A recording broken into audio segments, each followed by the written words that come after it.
Seja bem-vindo a esta grande entrevista com o selecionador nacional Roberto Martínez. Horas depois de conhecermos essa convocatória final para o Campeonato da Europa, vamos analisar os nomes escolhidos pelo selecionador e perceber também as suas perspectivas. Tenho o Luís Catarino comigo, também o selecionador Roberto Martínez, a quem dou as boas-vindas. Obrigado por estar connosco nesta grande entrevista.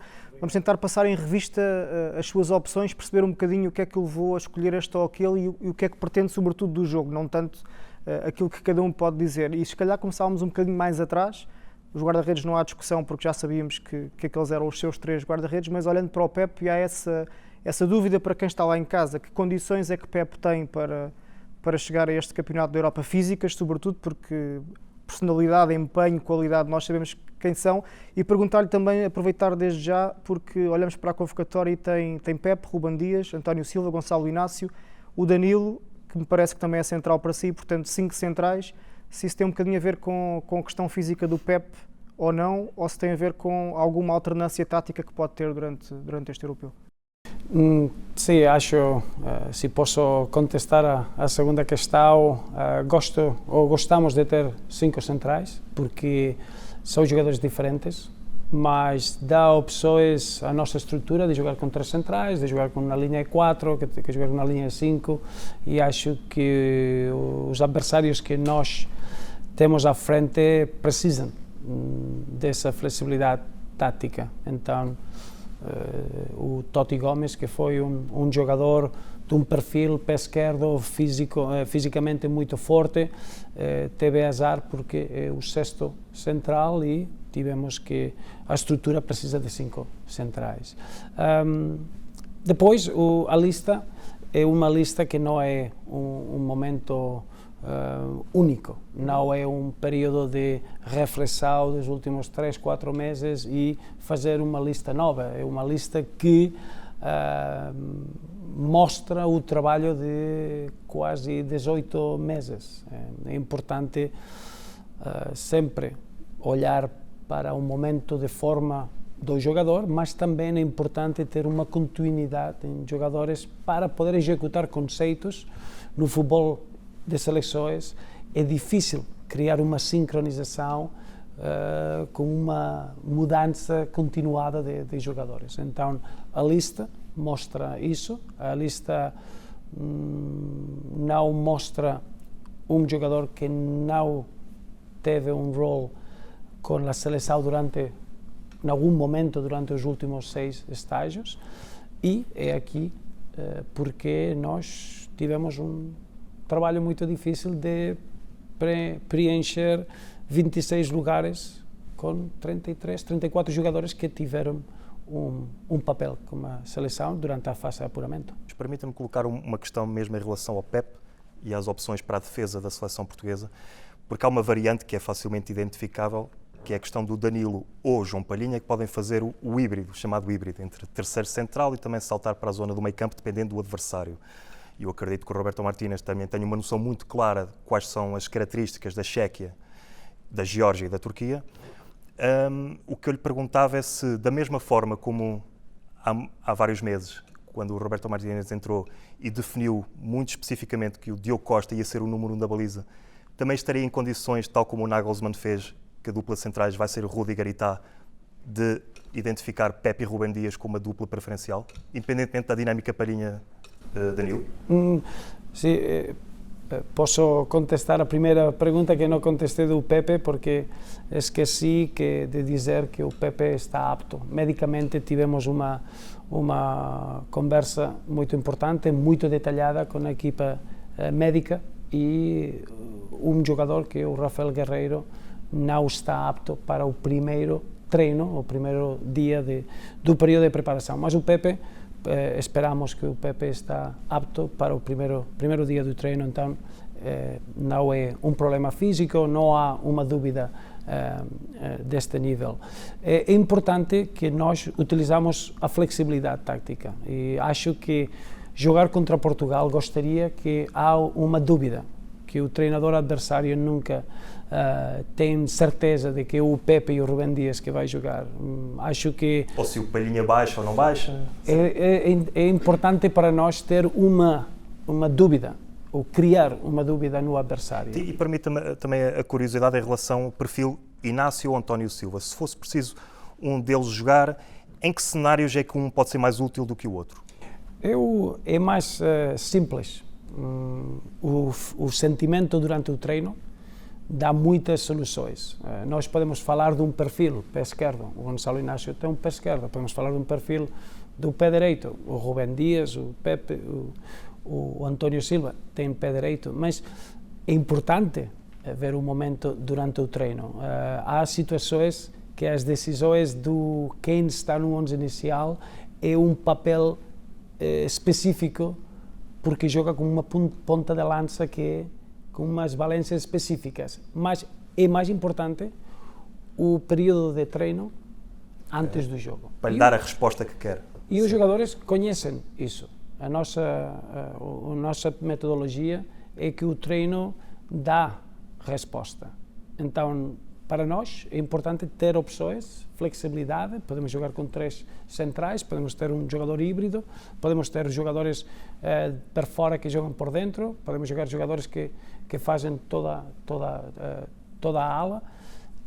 Opções são diferentes de quem executa o conceito tático. E tudo isso também relacionado com a questão do lateral interior ou não, porque um João Cancelo é lateral esquerdo e diferente do Nuno Mendes. O Nuno Mendes, mesmo para o Rafael Leão, também já pode trazer dinâmicas semelhantes às do Theo Hernandes no Milan, na relação com o Rafael Leão. E o Nuno Mendes, por acaso era uma questão que eu ia colocar, o Nuno Mendes esteve lesionado muito tempo. Começou a jogar em março, mas até março a qualificação foi feita basicamente com laterais interiores. O Roberto Martínez aproveitou esse perfil do Dalot e do João Cancelo porque não tinha o Nuno Mendes? Ou porque ia mais ao encontro dos pontos fortes que via em cada um deles? Acho que é a ligação. Eu gosto de olhar pelas ligações em zonas do relevado. As sociedades, não é? A posição do Rafael Leão é muito interessante, porque um jogador como o Rafael Leão não precisa, não há um jogador fisicamente suficientemente rápido para poder chegar às zonas do Rafael Leão. Então, faz sentido que utilizar o Rafael Leão, que vai ter situações de 1 contra 1, que vai ter largura, vai ter profundidade, mas o jogador por detrás faz sentido que não joga para fora. Eu acho que não pode jogar para fora. Então, as associações são essenciais na escolha de jogadores.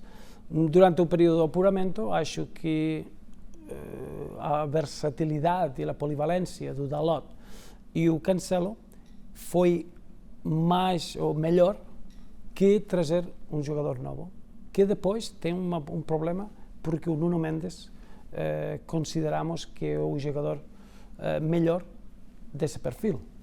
Então a ideia é sempre tentar olhar pelas melhores associações e as ligações nas diferentes zonas do relevado. Deixa-me aproveitar aqui a questão do Luís em relação aos laterais ou alas, porque muitas vezes não são laterais e a maior parte das vezes até são alas. O Cancelo para si neste contexto com o Nuno Mendes, com o Dalot e Nelson de Semedo, será para utilizar preferencialmente pelo lado esquerdo, apesar de ele poder fazer os dois lados, mas para si neste contexto, Cancelo à esquerda?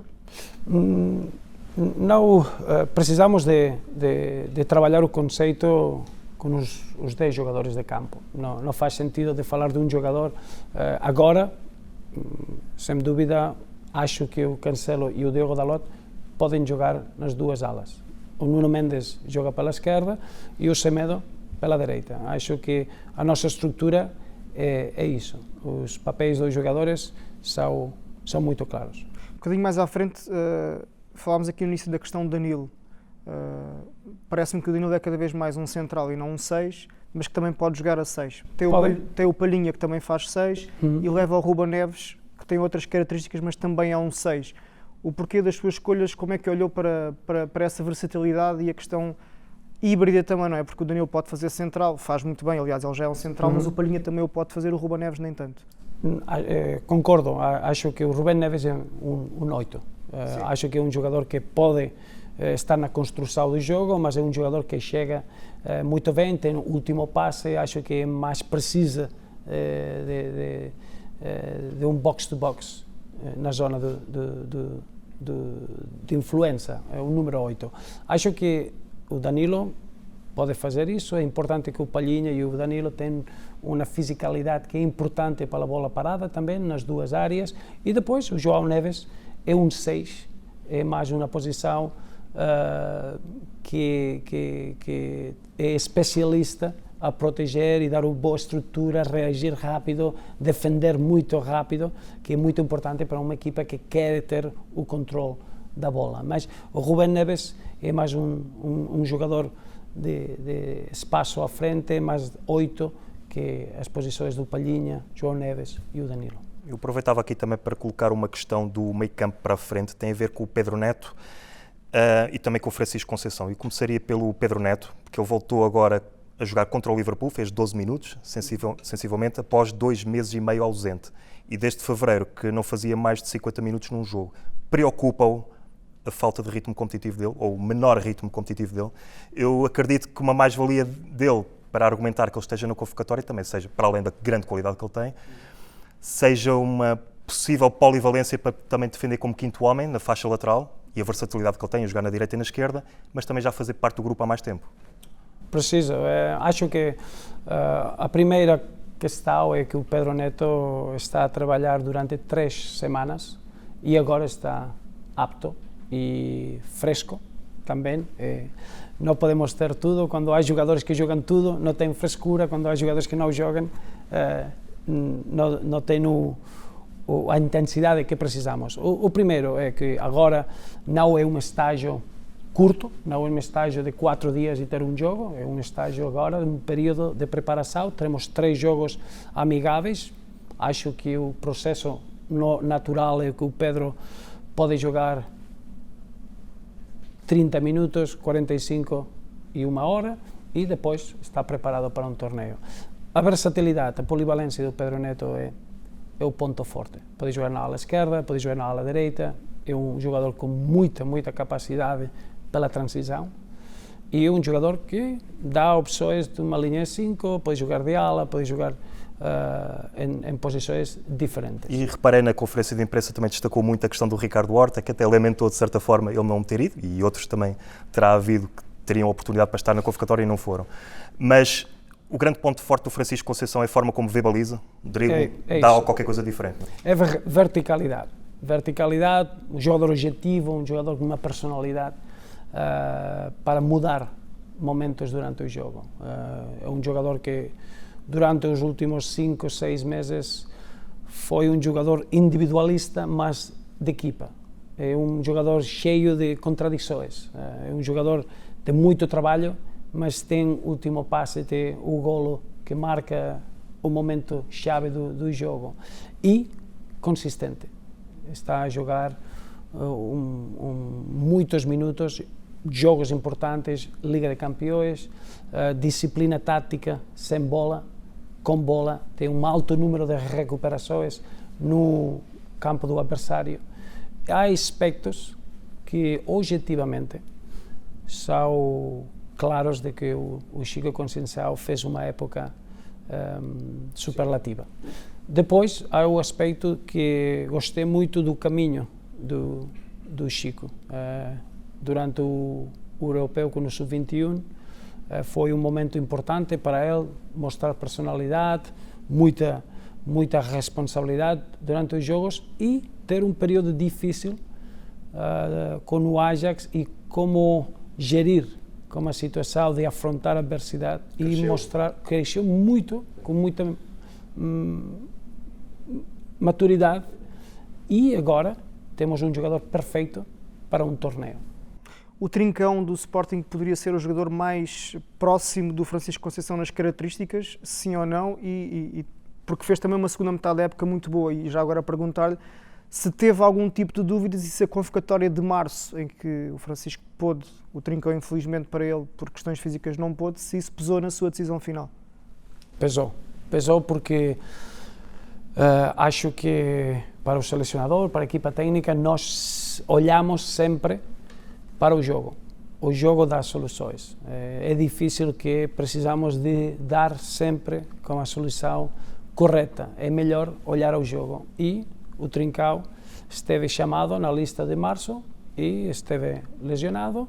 E o Chico chega e entra no intervalo contra a Eslovénia durante um jogo difícil e mostrou que está preparado. Então, faz sentido continuar as soluções que o jogo marcou. E é isso. Normalmente gosto de criar um ambiente com competitividade e deixar o jogo dar as soluções.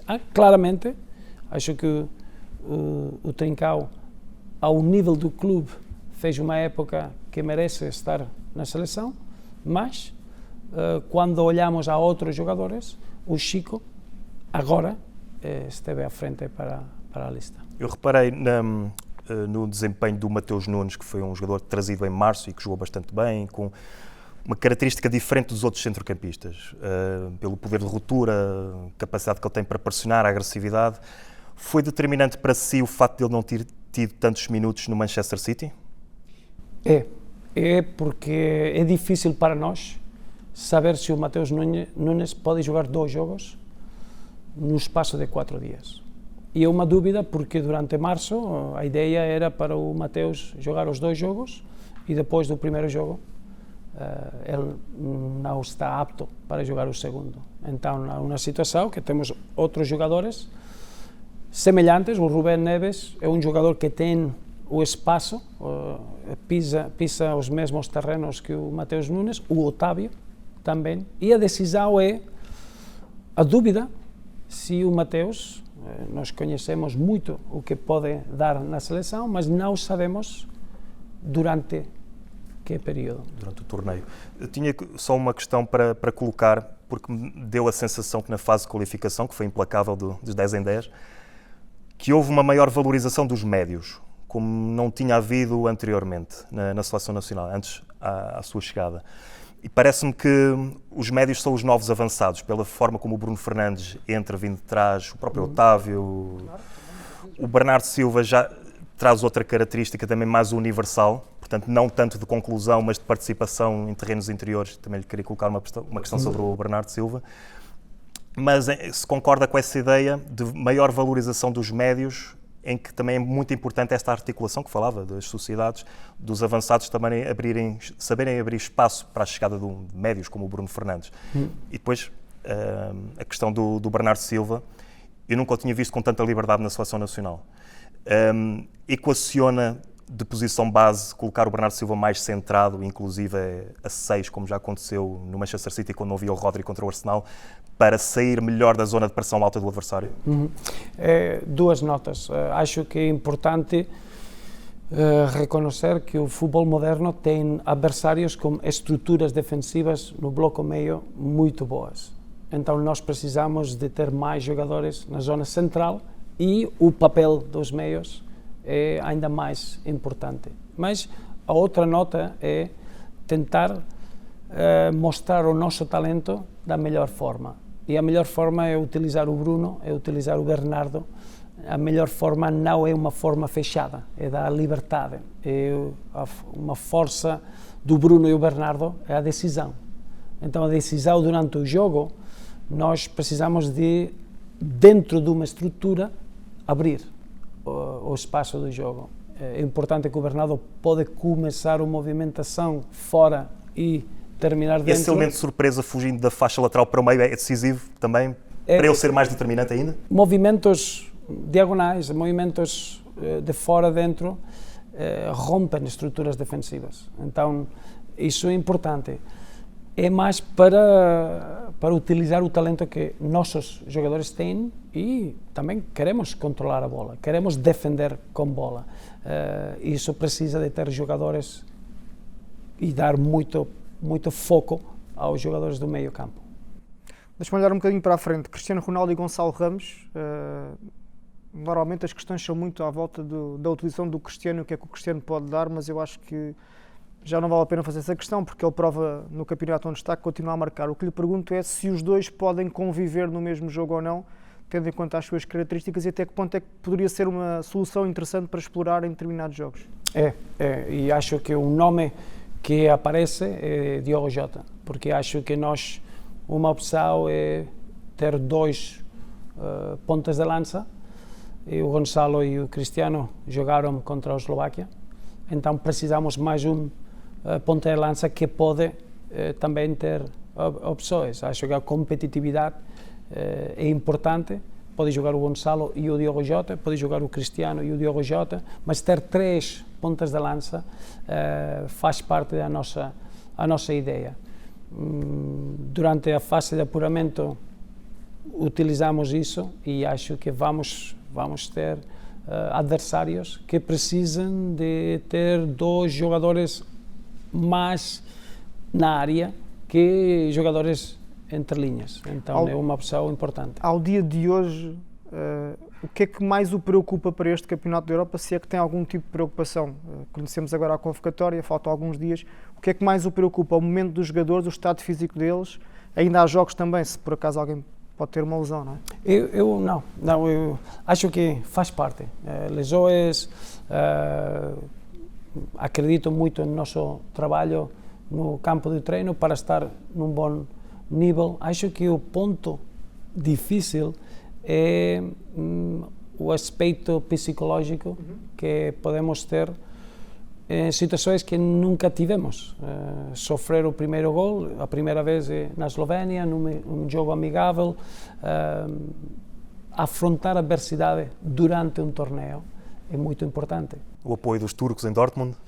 Também é uma luta na bancada, não é?